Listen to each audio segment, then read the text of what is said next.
এই যে তোমরা দেখছো ঢালাই মালটা মাখছে। এই মালটা এরকম মাখলে হবে না।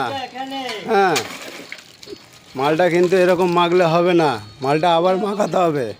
ঢালাই মাল, আর ঢালাই মালটা দুবার করে মেশাবে, ঠিক আছে? এই যে লেবার, ঢালাই মালটা দুবার করে মেশাবে। এই যে বালি বালি ভাবটা দেখা যাচ্ছে, হ্যাঁ, এটা যেন না দেখা যায়। হ্যাঁ, বুঝতে পেরেছো? সুন্দর করে মালটা মাখাবে। হ্যাঁ, কটার ভাগে দিয়েছো এটা? বলছি কটার ভাগে দিয়েছো? 3টে 2টো 1টা? সবসময় 3টে পাথর 2টো বালি, হ্যাঁ, আর একটা সিমেন্ট দেবে,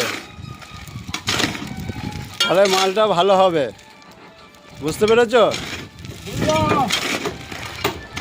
একবার এদিকে তাকাও। হ্যাঁ, এই ছেলেটা ঢালাই ভালো মাখায়। বুঝতে পেরেছো বন্ধুরা? খুব সুন্দর ঢালাইটা মাখায়। আর আমাদের এখানে ম্যানেজার আছে, ওই যে দেখছো কাজ করছে, ও সেন্টারিংয়ের দিকে স্পেশাল। হ্যাঁ, ওকে যেরকম সেন্টারিং দেবে ও সেরকমভাবেই করবে। ওয়েটটা হালকা তো।